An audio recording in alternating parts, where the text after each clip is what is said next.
win lane. Step 2, win the game. And then they have man. Freya, and Freya can flex between EXP and Gold. Oh my, we missed this. Yeah. Yeah, because she's always banned, though. You can't blame us. We come in, they got the bans up. Okay, but Stop Freya, blaming good us, pick. Brigida. No, I blame myself. You blame yourself? Yeah. Hey, don't. No, don't blame yourself. Okay. Girls are never wrong. Hey. Okay. Oh, wait, you're a boy. I forgot. You're part of the boys. You're part of the boys now. You're wrong. Hey. You're wrong, I see what you Brigida. did there. I see what Okay. you did there, LaFell. Belleric picked up as well as Esmeralda. Paquito ignored for now. They could pick it up. Again, it would kind of maybe show their cards for the Freya, but it's the Barats. Oh. So that's looking like... Wait, is that EXP, yeah. EXP Barats and then Gold lane a Freya. gold Freya? Already winning the lanes, and then now with the Eudora as well. AoE crowd control, a lot of damage, much stronger opening for Aurora here. And I feel like they don't mind the Paquito. Yeah. And ONIC should not be pressured to pick it up even in this particular scenario if they really want to go for a different game plan. Because at this point, okay, they don't decide to pick it up. I feel like it's okay because right now the junglers quite a lot has been taken out. I feel like the Ling is not going to be serviceable in this game, so they pick up the Nolan and maybe even ban out something like a Harley just to make sure that Aurora does not have the early game. Yeah. Because at this point, I think they have very stable sides already, regardless of what the matchup is eventually gonna look like. So the only problems that could come out in the jungle, I agree, are maybe the Harley and Yeah. what else did... And I feel like Aurora ban out gold laners will be good enough here. Right now they ban out the Guinevere. Guinevere is also a good enabler considering that they have Aurora, Eudora in the mid, making it so that she will have quite a lot of damage. And now the carry does get banned out. So yeah, I feel like Aurora, they just ban out gold laners and they should be okay. Yeah, because they're mostly going for fighters. We also don't know if that's gonna be the option in the jungle even, because we're yet to figure out what the roam is gonna be. It's a Eudora, you definitely see it, but I think also the Cho is a considerable option for Aurora at this point if you really just want to pair it up with the Eudora and whoever jungler you're gonna go for. That should be what ONIC is thinking. I think maybe, do we ban this out? That way we don't have a kick into a stun, into a bite, into a slam. Into everything. I mean, it's just 3 characters and they already have way too much to deal with. So ONIC, Coach CW, you're gonna have to see, do we really honor their Cho and ban it out? And it's gonna be the YSS Oh, okay. Interesting. taken out instead. They are looking for a jungle, so that might make a lot of sense. Plus, we have seen YSS, I believe, in this matchup.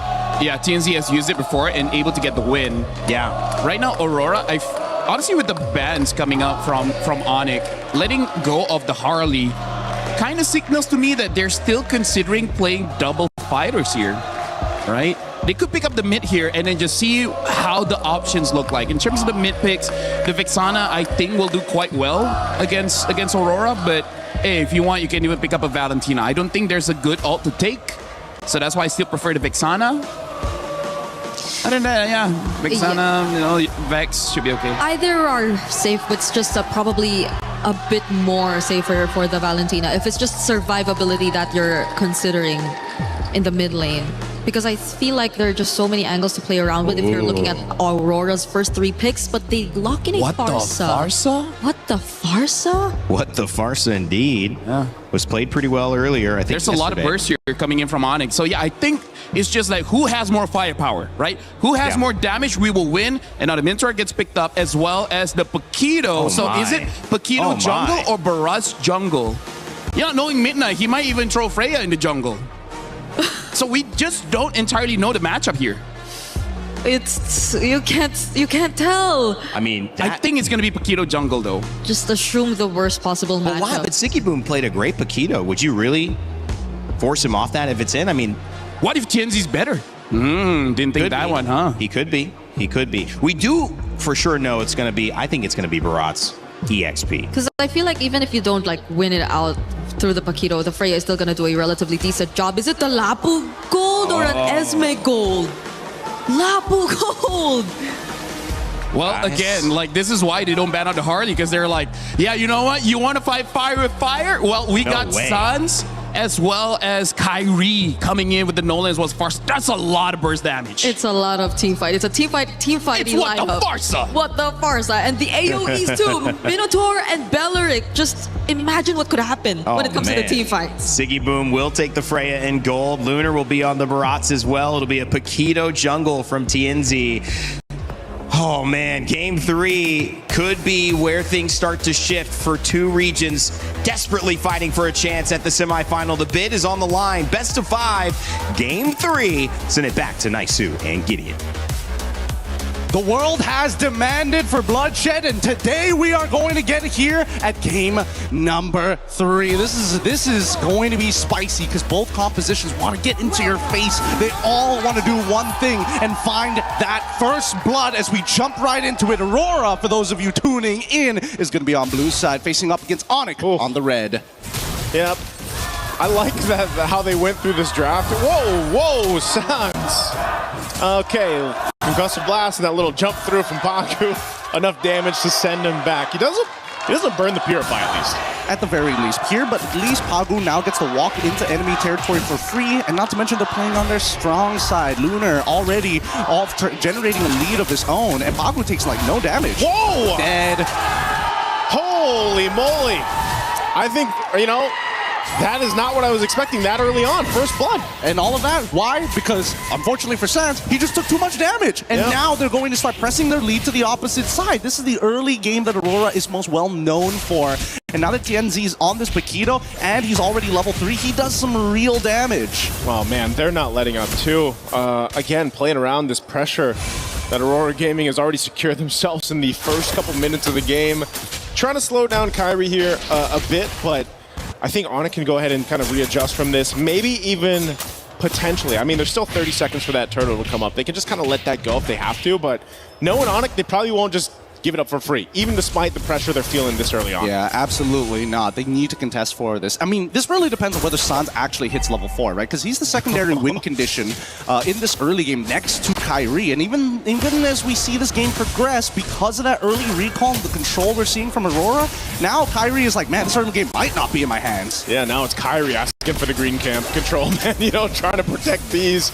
Right now is Aurora. Doesn't let up. They do get the retribution out, though. So I guess that is going to be the decision by ONIC, especially since Kyrie's on level 4.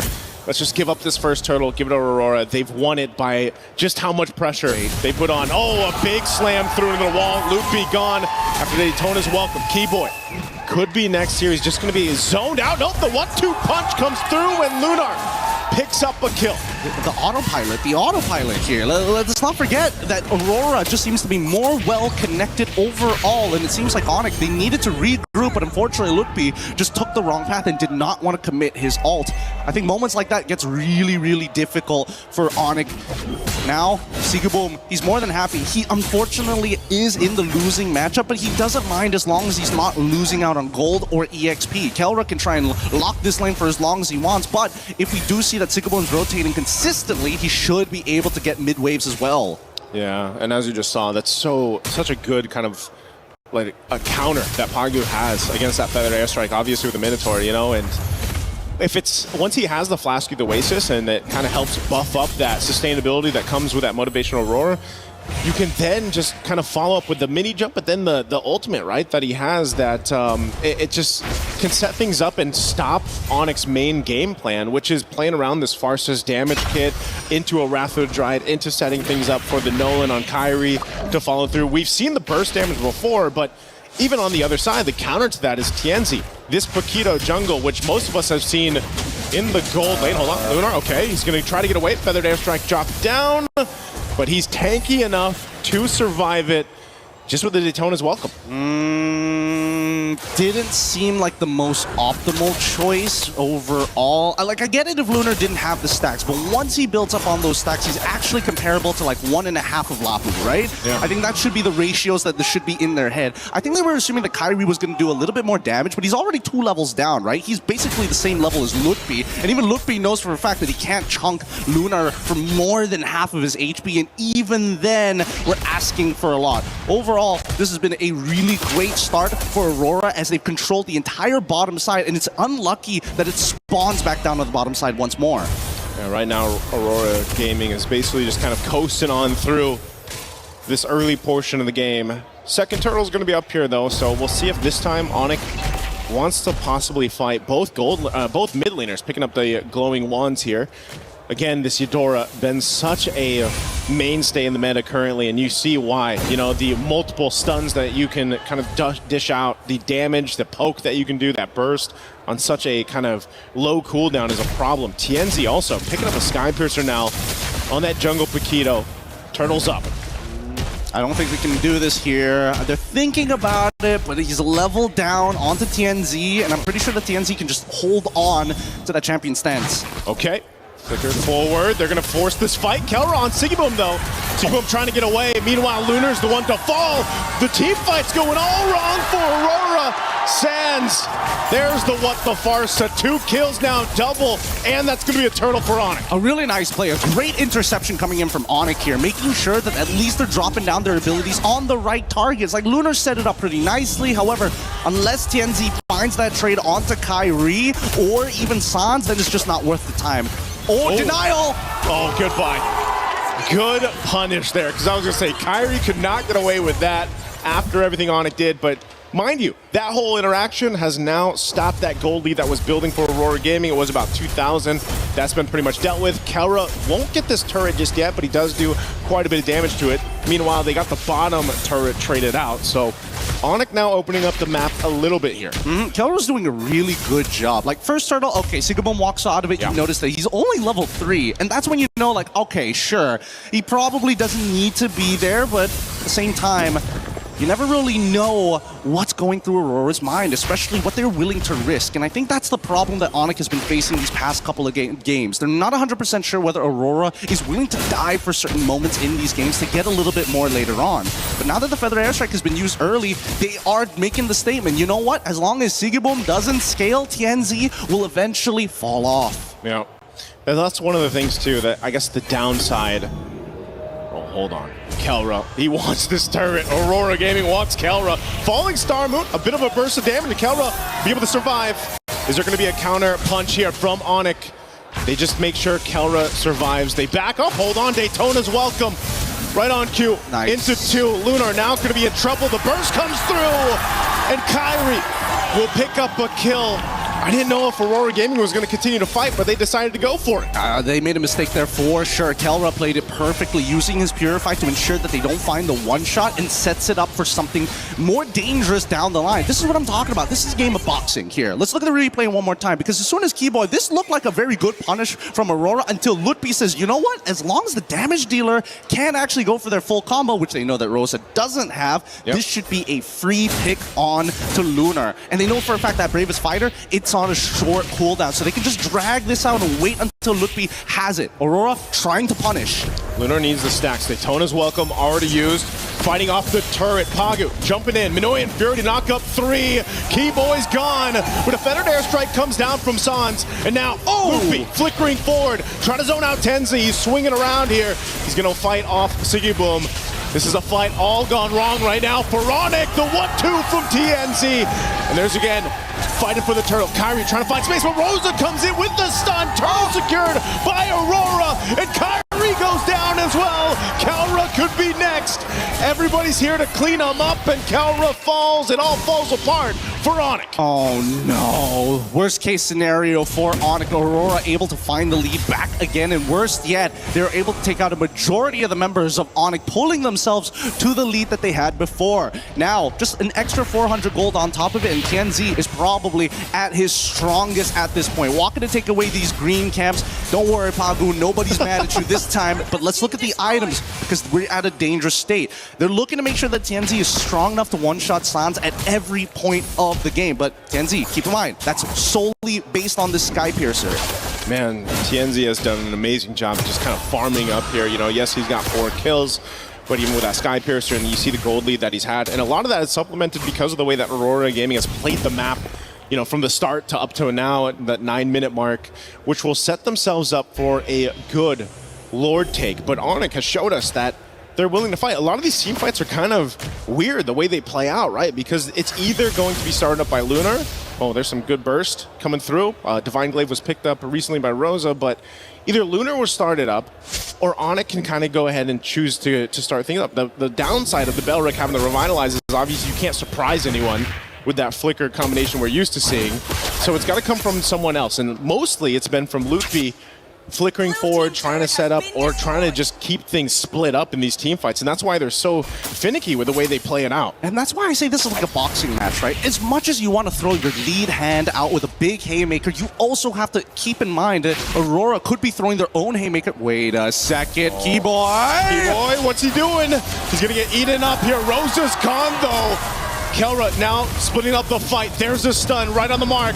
Minue and Fury to knock him in the air. Sam's in trouble, though. Can't get away from Siggy Boom. And now, in the Valkyrie form, he's going to be splitting up Kyrie and Luffy from the fight, while Keyboy's got nowhere to go.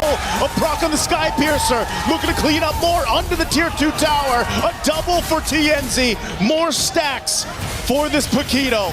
And now they take down the Tier 2 turret, Kelra. He's tanky enough. He should be fine. He'll just clear out the waves. Yeah, he is not worried at all, but the rest of his team does not have that same grace. And Sigaboom has been playing an amazing Freya, a losing matchup, and yet watch this, right?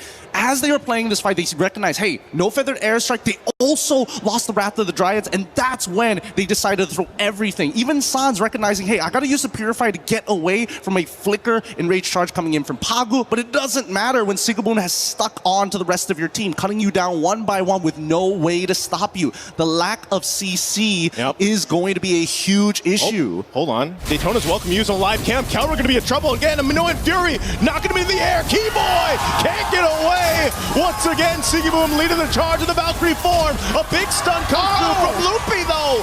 Able to stop them in their tracks, but he gets dropped back by the Rockets. But ONIC, they want to fight back. Kyrie trying to get away with Lunar.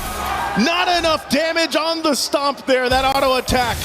Not going to be able to take out Kyrie, but man, what a fight in the jungle. This is a beautiful game here. Despite being 5.6k ahead, Aurora lose out on Sigaboom. In comparison to Keyboy, an upward trade for ONIC, but the economic damage is not done just yet. Another structure falls in the favor of Aurora. Another buff taken away from Kyrie. He's struggling this game. He's 1-4-4, and every single person he wants to go for the kill has some form of damage reduction, has some form of anti-CC, or worse yet, just raw sustainability. Yep, really good play there from ONIC because of the fact that they took out Sigiboom in the last fight. They pretty much alleviate that damage that Lord push would have done. Again, you're just seeing, despite being down these thousands of gold, ONIC somehow is still able to actually go toe-to-toe in the team fight against Aurora Gaming here. And now for them, again, they have to look at what's their best angle? What's the best attack plan here for them? And especially when it comes to the jungle, because Aurora Gaming has not let up on this as they continuously try to take these buffs. Again, Daytona's welcome, throwing him into the wall. Keyboy, it's going to be, again, the focus. A feathered airstrike to follow through. And now Sigiboom on the back line. He's just everywhere. Sound's got nowhere to go. Forget the turret, forget everyone else. Aurora Gaming will just go for this fight, tossing everyone around, and they just go full-on wipeout against ONIC, and that's going to get Aurora Gaming this game under their belt, taking the series 2-1. The one extra detail is what makes Sigiboom one of the best Freyas here in this competition. When he fights, he's already looking ahead of the map thinking, you know what, I can't 1v5, but if there's just enough minions, I will be able to sustain through the damage with my Descent of the Valkyries to have the extra AoE